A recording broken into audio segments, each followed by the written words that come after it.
రెడ్డి గారు కానీ ఇది ఎకనామికల్లీ వీకర్ సెక్షన్ ముస్లిమ్స్లో ఉన్నారు, హిందువుల్లో కూడా ఉన్నారు. బ్యాక్ సెక్షన్కి ఇచ్చేటువంటి రిజర్వేషన్గా చూస్తున్నారు ఈరోజు.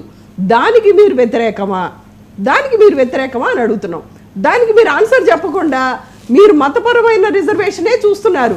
మీరు మతాలకి కులాలకి ఇచ్చేటువంటి ప్రాముఖ్యత ఎవరైతే పేదలు ఉన్నారో, బడుగు బలహీన వర్గాలు ఉన్నారో వాళ్ళకి మీరు ఇవ్వట్లేదు. దానికి మీరు వ్యతిరేకం. మీరు అది మేము మాట్లాడుతున్నాం. ఈరోజు వాసుదేవన్ గారు అడిగేది ఏంటంటే మీరు క్లారిటీ ఇవ్వగలరా? అమిత్ షా గారు కానీ మోదీ గారు కానీ రేపు రాబోయేటువంటి మీటింగ్లో దీని మీద క్లారిటీ ఇవ్వగలరా అని అడుగుతున్నారు. మీరు మరీ చెప్పగలరా? మీరు అవహేళనగా మాట్లాడితే ఎట్లా? మీరు ముస్లింలో అయినా హిందువుల్లోనైనా బ్యాక్ సెక్షన్స్ ఉన్నాయి. దానికి మీరు ఎలాంటి అకౌంటబిలిటీ, ఎలాంటి ఆన్సరబుల్ ఇస్తారు? సరే, మీరు వ్యతిరేకం. ఇంత ఎక్స్ప్లెనేషన్ అమిత్ షా గారి గురించి అయితే అమిత్ షా గారి దగ్గర నుంచి అయితే రాలేదండి. ముస్లిం రిజర్వేషన్ ఆయన ఒక్కటే చెప్పారు, ముస్లిం రిజర్వేషన్ క్యాన్సిల్ చేస్తాం, ముస్లిం రిజర్వేషన్ బీజేపీ పార్టీ పూర్తిగా క్యాన్సిల్ చేస్తాం. అదే చెప్పాలండి చంద్రబాబు నాయుడు గారిని కూటమి పెట్టుకున్నారు కదా, అదే చెప్పాలండి. ముస్లిం రిజర్వేషన్లు క్యాన్సిల్ చేస్తాం. మేము అమిత్ షా గారు చెప్పిందే చెప్తున్నాం కదా, మేము వేరే చెప్పట్లేదు కదా. మీరు చెప్పిందే మీరు క్లారిటీ ఇవ్వండి అంటున్నాం. మీరేం చేస్తున్నారు? మీరు ఇప్పుడు మళ్ళీ అమిత్ షా గారు చెప్పిన దాన్ని తిప్పి వెన్నపూస రాసే కార్యక్రమం చేస్తున్నారు. ఇంత ఎక్స్ప్లెనేషన్ మీ నాయకుల దగ్గర నుంచి రాలేదండి. అమిత్ షా గారు అడిగేది అదే. ఆ క్లారిటీ మీరు ఇవ్వగలరా? మీ నాయకులు ఇవ్వగలరా? సారీ, వాసుదేవన్ గారు అడిగేది అదే. మీ క్లారిటీ ఇవ్వండి, క్లారిఫికేషన్ ఇవ్వండి. రిజర్వేషన్లు ఎందుకు ఇచ్చాం? లీగల్ సెక్షన్ కాబట్టి ఇచ్చాం. దానికి మీరు వ్యతిరేకమా? అది మతం కాదు, కులం కాదు. అక్కడ కావాల్సింది ఎకనామికలీ వీకర్ సెక్షన్. వాళ్ళకి ఇచ్చినటువంటి రిజర్వేషన్ కి మీరు వ్యతిరేకమా? అది మేము అడుగుతున్నాం. ఈరోజు మీరు మతపరంగా మాత్రమే చూస్తున్నారు దాన్ని. ఈరోజు దానికి వ్యతిరేకం. సుజాత గారు నిన్న దర్భంగాలో మాట్లాడుతూ ఇప్పుడు మీరు అడిగిన అన్ని ప్రశ్నలకి ప్రధానమంత్రి నిన్నైతే సమానం చెప్పారు. అక్కడ చెప్పారు. నేను అంటున్నది ఏంటంటే అలాంటి ప్రస్తావనే ఆంధ్రప్రదేశ్లో చేస్తారా? ఆయన అన్నారు, ఈ ఆర్థికంగా వెనకబడిన ముస్లింలకి మా బీజేపీ పాలిత రాష్ట్రాల్లో రిజర్వేషన్లు కల్పిస్తున్నాం, మత ప్రాతిపదికన కాదు, ఆర్థికంగా వెనకబడిన. అది నేననేది రవికిరణ్ గారు ఆ ప్రస్తావన ఆంధ్రప్రదేశ్లో చేస్తారా? అది నేను అడుగుతున్నది. ఎందుకంటే ఆ జీవో కాదు, అది వేసినటువంటి రాజశేఖర్ రెడ్డి గారు వేసినటువంటి రిజర్వేషన్ కేవలం 4 కులాలకే, ముస్లింస్ లో ఉన్నటువంటి 4 సెక్షన్స్ కి మాత్రమే ఈ రిజర్వేషన్ వర్తిస్తుంది. 4 సెక్షన్స్ కి మాత్రమే ఈ రిజర్వేషన్ వర్తిస్తుంది అని చెప్పడం జరిగింది. దానికి కూడా మీరు వ్యతిరేకమా చెప్పండి. చౌదరి గారు, ఇప్పుడు మీకేంటంటే ధర్మ సంకటం. ఇప్పుడు ఆయన ప్రస్తావన చేస్తారా లేదా తెలియదు. గొంతులో ఎలక్కాయి తెలుగుదేశానికి. ఇది ఉత్త సంకటంలేండి. మీరు అది ప్రస్తావన చేస్తే ఎలా రెస్పాండ్ అవ్వాలి, చేయకపోతే ఎలా రెస్పాండ్ అవ్వాలి? అలాగే ల్యాండ్ టైటిలింగ్ యాక్ట్కి సంబంధించి అప్పుడు ఏం మాట్లాడాలి?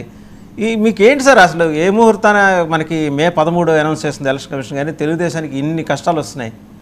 ఎట్లా జనాలకి ఎలా సర్ది చెప్పుకుంటారు మీరు? సరే, ఆయన చెప్పకపోవడం సరే వారి వ్యవహారం. వారు ఎందుకంటే వాళ్ళకి పెద్ద ఆంధ్రప్రదేశ్ మీద పెద్ద ఆసక్తి లేదు. ఎందుకంటే వాళ్ళ పేరుతో ఎవరు గెలిచినా వాళ్ళందరూ టీడీపీ వాళ్ళే, ఎలాగో తెలుసు.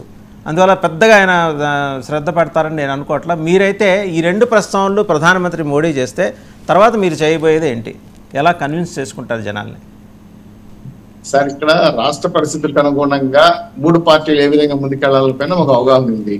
ఈరోజు క్రైసిస్ ను కూడా సోర్సెస్ గా మలుచుకునే అవగాహన ముందుకు తీసుకెళ్లే బాధ్యత మేము తీసుకుంటున్నాము. కాకపోతే షర్మిల గారు చెప్పిన మాట పదే గుర్తు వస్తా ఉంది. మాకు చంద్రబాబు గారి పోబియో లేదంటే పవన్ కళ్యాణ్ పోబియో వైసీపీ నాయకులు పట్టుకున్న తర్వాత ఏం చేయలేము. మాట్లాడితే చంద్రబాబు నాయుడు, పవన్ కళ్యాణ్. సో ముస్లిం సంబంధించి క్లారిటీ చాలా క్లియర్ గా ఉంది. బీజేపీ వాళ్ళ పాలసీ బీజేపీ వాళ్ళకు ఉంది. తెలుగుదేశం గారికి వచ్చే కొద్దికి మేము చాలా క్లియర్ గా వాళ్ళ ఆర్థికంగా ఎవరైతే వెనకబడ్డారో వాళ్ళకి అన్ని రకాల స్కీములు మేము ఏర్పాటు చేసుకున్నాం. దాన్ని ఇంప్లిమెంట్ చేయడానికి ప్రయత్నం చేస్తున్నాం.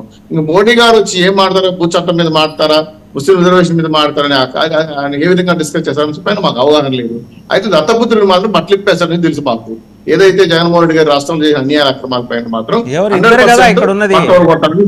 కాదు, ఇద్దరు దత్తపుత్రులు కదా ఉన్నది. మీరు ఎవరి గురించి ప్రస్తావన చేస్తున్నారు? పవన్ కళ్యాణ్ గారి గురించేమో. పవన్ కళ్యాణ్ గురించి కాదు సార్, దత్తపుత్రులు ఉన్నారు. దత్తపుత్రులు ఉన్నారు కదా జగన్మోహన్ రెడ్డి గారు. ఆయన బట్టలు అయితే ఇప్పేస్తారు, అనుమానం అక్కర్లేదు. ఎందుకంటే మా కిరణ్ కూడా తెలుసు ఆ విషయం. చాలా క్లియర్ గా యువతికంగా ఆంధ్రప్రదేశ్ కి ఎంత డబ్బులు ఇవ్వాలనో, ఎంత సహాయం చేయాలో చేశారు. ఆ బట్టలు నొక్కిన డబ్బులు తప్ప మిగిలిన డబ్బులు ఏమో తెలియదు. జగన్మోహన్ అడుగుతారు రేపు ఖచ్చితంగా. జగన్మోహన్ రెడ్డి గారు కేంద్ర ప్రభుత్వం ఆయుష్మాన్ పద్ధతులు ఏమయ్యాయి, ఎన్ఆర్జీఎస్ పనులు ఏమయ్యాయి, జలశక్తి నిధులు ఏమయ్యాయి, అదేవిధంగా ఇంకొక పథకం బియ్యం ఇస్తున్నారు కదా, ఏం చేసావు? ఖచ్చితంగా కేంద్ర ప్రభుత్వం ఇస్తున్న నిధుల పైన మోడీ గారు ఖచ్చితంగా ప్రస్తావిస్తారు. జగన్మోహన్ రెడ్డి గారిని ఖచ్చితంగా బట్టలు ఇప్పేస్తారు. మనం రాష్ట్రంలో 20,000 కోట్లు 5 బడ్జెట్లు పెట్టారు సార్, 12 లక్షల కోట్లు. చౌదరి గారు ఆయన అంత దూరం నుంచి వచ్చేది ఆ ఒక్క పని కోసం మర్చిపోయారు సార్ వీళ్ళు ఏం చేస్తారు చెప్పండి. మా పార్టీ నాయకులకి, మా పార్టీ కార్యకర్తలకి, మా ఉమ్మడి సభ్యులకి మేము ఏమి ఇస్తామని మా ఇష్టం అమ్మా. సీట్లు నోట్లో పెడతారు, జగన్మోహన్ రెడ్డి గారు గెలిపించాలని మా పార్టీలో బొకేలు ఇచ్చేది మీకెందుకు? జగన్మోహన్ గారు జగన్మోహన్ గారి పక్కన ఏం చేస్తారు చెప్పాలండి. ఎంతసేపు మా మీద చాలా క్లియర్ చెప్పండి.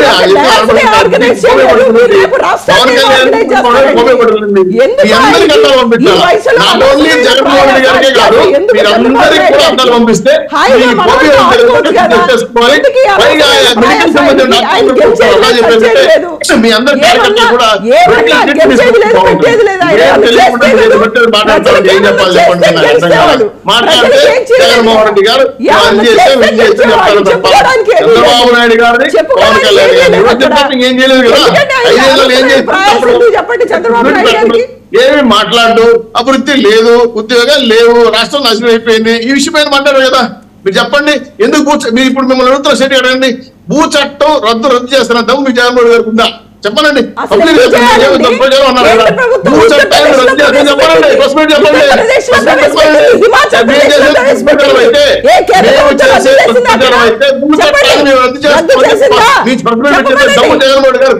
మీరు అబద్ధాలు చెప్తున్నారు ఇక్కడ. మీరు